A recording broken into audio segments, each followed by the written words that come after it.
last Halloween. Halloween was always my favorite holiday.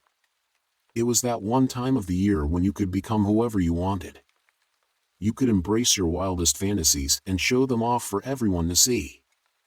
Nobody looked at you funny for just being yourself. No one judged you for what you wore, and many even complimented your choice. And by night's end, you'd get a bag of candy as a reward for your creativity. I'm past the age of trick-or-treating, but I love watching my kids get into it. A couple of weeks before Halloween, we let them choose their costumes. They're still too young for the scary stuff and usually go for a character from a hit movie or TV show. I snap photos and guide them to each front door, always reminding them to say trick or treat before knocking. We've had this routine for a few years, but I've started to second-guess the tradition, especially after our experience at the house on 311, Redwood Road. Last year, we covered most of our neighborhood. We stuck to the unwritten rule, only go to houses with porch lights on. As the evening was winding down, we came across a house that had been empty for the last couple of years. It was the biggest in our area, standing at 2 stories, while the rest were just 1. The place was a massive Victorian-era brick home. It might have been gorgeous back in the day, but the yard was now clearly neglected. Local kids loved to spin tales about that house. Seeing a faint yellow light inside gave me second thoughts about letting my kids approach.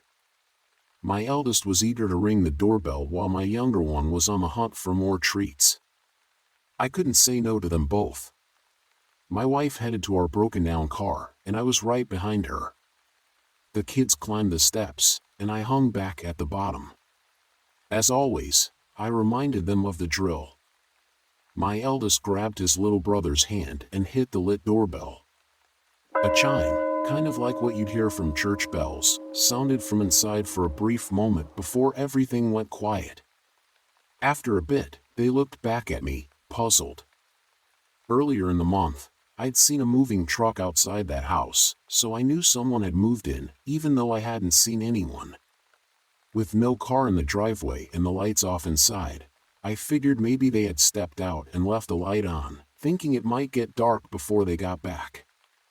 I motioned for the kids to head back to the car, suggesting we just head home. Their disappointed expressions made it clear they weren't ready to call it a night. Their eyes brightened when the door slowly opened and a voice told them to hold on. Trick or treat! They both called out, bursting with excitement. A wave of unease hit me like a ton of bricks, and alarms went off in my mind. Something wasn't right. If they had been home, where was the car I'd noticed in the driveway recently? I instinctively edged closer to my kids, moving cautiously. Something deep down told me they shouldn't approach that voice, and I quickly told them to hold back as they turned towards the door. I'll take both. The voice sounded raspy, like someone who'd smoked for years. 2 ragged hands shot out from the slightly open door and yanked both my boys inside. Their screams rang in my ears. Fueled by panic and adrenaline, I lunged forward but was met by the slamming door. I hammered on it, yelling every curse I could think of. Anger surged through me, and despair took over my senses. My wife, noticing the commotion, quickly joined me. Desperate to get inside, I stepped back, reared my right foot, and kicked the door as hard as I could.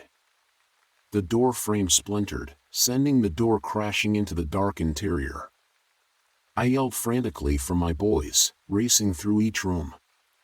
In that moment, everything that mattered to me was suddenly at risk, and it all happened too fast for me to prevent it. After a thorough search of the house turned up empty, my wife, tears streaming down her face, dialed 911. We clung to each other until the sound of sirens filled our quiet neighborhood. A year's elapsed, and each day drowns us deeper in the harrowing abyss of uncertainty about our children's fate. The bond between my wife and I is frayed, stretched thin by resentment and blame.